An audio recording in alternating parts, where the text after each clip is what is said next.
ओं नमो भगवते वासुदेवाय। नमस्कार दर्शक बंधु, मु आपण मानक मोर यूट्यूब चैनल आष्ट्रधर्म प्रकाश को स्वागत करुछि। आसंतु जानिबा मे 2025 रे मेष राशि व्यक्ति विशेषंकर समय किपरि जीव। मेष राशि अधिपति हेउछंती मंगल, जे कि चतुर्थ रे निचस्थ अछंती। बृहस्पति द्वितीय रे अछंती। मे 15 तारिख रे से मिथुन को चलन करी तृतीयस्थ हेबे। रवि मेष राशि रे उच्चस्थ अछंती एवं 15 मे 2025 रे संक्रांति पर ठारू वृष राशि रे द्वितीयस्थ हेबे। केतु पंचम रे अछंती, राहु एकादश रे अछंती। बुध शुक्र शनि द्वादश रे अवस्थान करुछंती। आसंतु जानिबा मे 2025 रे मेष राशि रे व्यक्ति विशेषंकर स्वास्थ्य किपरि रहिबो। मे मास 15 तारिख पर्यंत रवि मेष राशि रे उच्चस्थ थिबारु एही समय रे आपणकर स्वास्थ्य बहुत भल रहिबो। मंगल चतुर्थ रे नीच थिले मध्य केंद्रस्थ थिबारु आपणकर शुभ फल प्रदान करिवे एवं 15 तारिख परे रवि द्वितीय बा वृष को चलन कला परे मध्य द्वितीयस्थ रवि शुभ फल प्रदान करिवे। तेणु एही मासटी ओभरऑल आपणकर स्वास्थ्य बहुत भल रहिबो। मात्र 18 मे 2025 रे राहु एवं केतुंकर चलन अछि। केतु आपणकर सिंह राशि को चलन करिवे। तेणु तार प्रभाव स्वरूप मास शेष आड़क आपणकर मानसिक चिंता बढ़िबो, अस्थिरता बढ़िबो। तेणु आपणकर स्वास्थ्य प्रति टिके ध्यान देबे।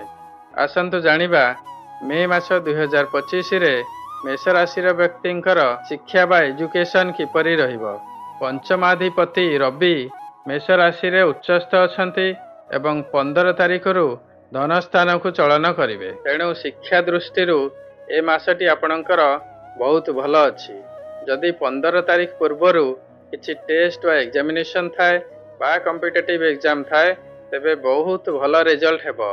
मात्र 18 तारिख परे एते भल रिजल्ट आसी न पारे, कारण आपणकर पंचम स्थान बा विद्या स्थान को केतु आसी जाइथिबे। आपणकर मन टिके स्थिर रहिबो नाही, चंचल रहिबो। तेणु योग ध्यान मेडिटेशन इत्यादि करी मन को स्थिर रखिले समय निश्चय भलरे जीव। संतान मे 2025 रे मेष राशि व्यक्तिंकर संतान मानकर किपरि समय जीव। आसंतु से विषय रे जानिबा। संतान मानकर स्वास्थ्य ए मासरे बहुत भल रहिबो। जदि से माने विद्यार्थी होई थांती ताले विद्या रे मध्य उन्नति करिवे। जदि आपण संतान पई इच्छा करि थांती तेबे मे 15 तारिख पर्यंत बहुत शुभ समय अछि। आसंतु जानिबा मे 2025 रे मेष राशि व्यक्ति विशेषंकर लव रिलेशनशिप किपरि रहिबो। एही मासटी आपणकर लव लाइफ दृष्टि बहुत भल अछि। पंचमाधिपति उच्च अछंती एवं शुक्र मध्य उच्चस्थ अछंती।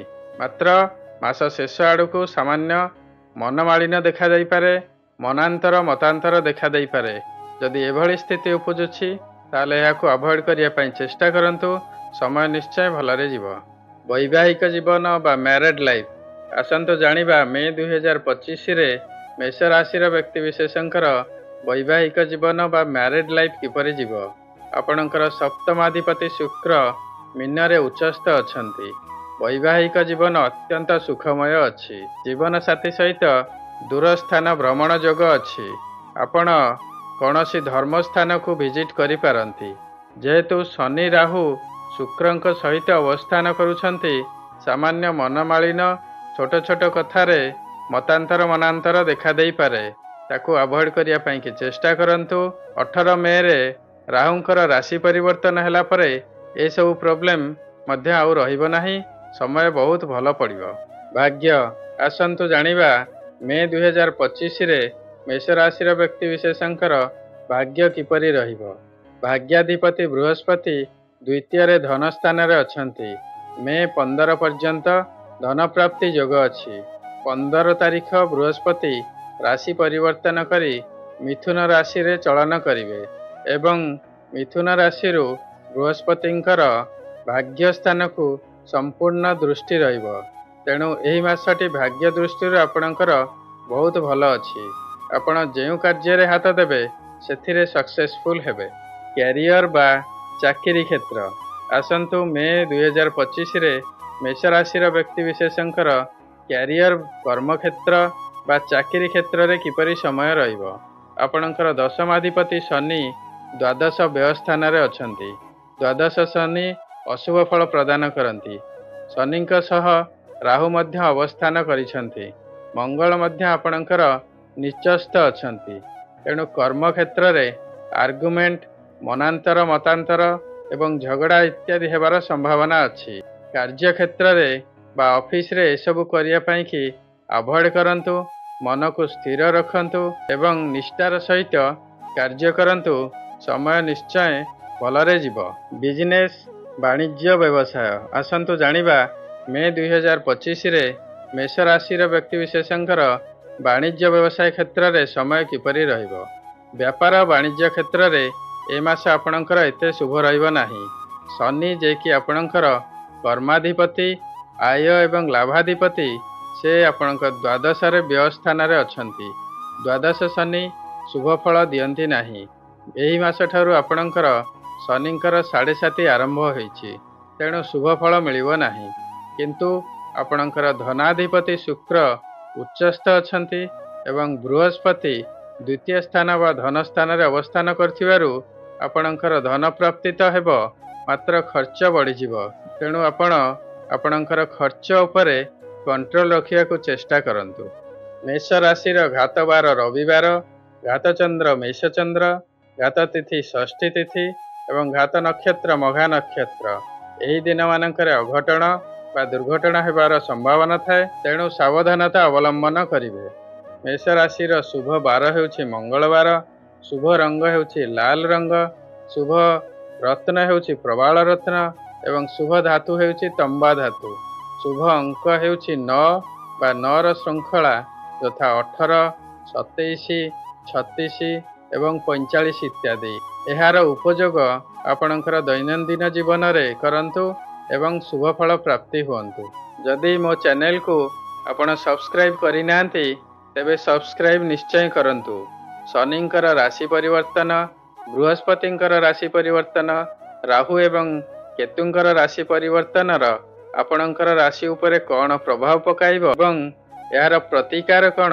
जदि आपण याकू डिटेल रे जानिबा को चाहंती तेबे मोर चैनल को सब्सक्राइब करंतु एवं ए समस्त वीडियो देखंतु। प्रतिकार आसंतु जानिबा मे 2025 रे मेष राशि व्यक्ति माने कौन प्रतिकार करिबा उचित।